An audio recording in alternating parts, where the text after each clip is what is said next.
Oke, nah kalau tadi yang menyangkut sandwich generation, dan ini kan rata-rata orang Indonesia, ya udahlah sandwich generation, apa boleh buat, kita terima aja. Nah menurut lo menyikapinya gimana? Buat apalagi di sisi kita ya, yang generasi yang masih menanggung orang tua dan akan siap-siap punya anak juga. Oke, sebenarnya eh, sandwich gen ini kan bukan hal yang baru ya. Ya. Dari tahun 80-an ketika baby boomer itu udah mulai sebenarnya gitu.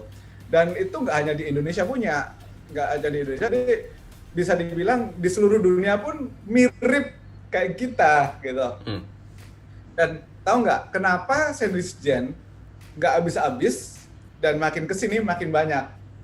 Sebenarnya perkembangan teknologi finansial, bukan Techfin ya, Ya. maksudnya teknologi secara keseluruhan, terus ketermudahan ekonomi kita ternyata memberi dampak kenaikan sandwich terutama di kawasan yang perkotaan gitu. Hmm. Artinya akses mereka ke keuangan secara inklusi memang udah bagus ya, udah punya perbankan dan lain-lain gitu. Tapi akses mereka untuk mendapatkan pinjaman juga lebih tinggi tanpa disertai kemampuan pembayaran. Hmm. Dan ini yang bikin muter dan bikin beban tambahan ke sandwich gen ini. Ada sekumpulan orang yang sebenarnya nggak perlu masuk ke kategori sandwich gen, tetapi gara-gara keteledoran dia masuk ke kategori sandwich gen. Gitu. Kenapa Itu tuh? sangat mungkin. Kayak yang udah sering lu bahas, pinjaman seperti misalnya ya. Dulu orang pinjem itu kan bank akan sangat berhati-hati ngasih salur gitu kan. Ya. Kalau sekarang orang yang nggak bisa diakses ke bank dan sebenarnya nggak punya kemampuan bayar bisa dapat pinjaman tanpa tahu dia mau pinjam untuk apa, tanpa tahu itu banyak banget.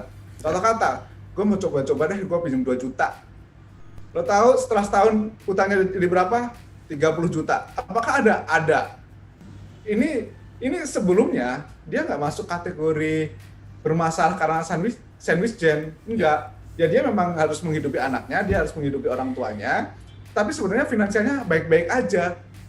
Gara-gara dia iseng-iseng tanpa tahu how to play the game, jatuh dia ke jurang. Itu yang pertama. Yang kedua, kenapa bisa terjadi adalah tadi kita udah bahas soal investasi yang nggak jelas tadi kan. Tahu nggak? Ternyata investasi yang nggak jelas paling sering itu ngehantam pensiunan, orang-orang yang udah purna kerja. Ya. Kenapa? Karena mungkin kita udah biasa aktif. Ketika nanti udah nggak kerja, gue merasa nggak berguna. Mungkin ada perasaan seperti itu. Dan itu bikin mereka, oh ya ada tawaran nih bagus. Gue ambillah, paling nggak hasilnya ngasih tambahan buat gue dilihat berguna. Itu jadi masalah. Akhirnya yang atas ini, yang orang tua, yang sebetulnya kalau nggak usah masuk ke investasi yang aneh, yes, nggak ada masalah, ternyata jadi masalah, gitu John. Itu nggak akan selesai kalau penjahat-penjahat ini masih bermunculan.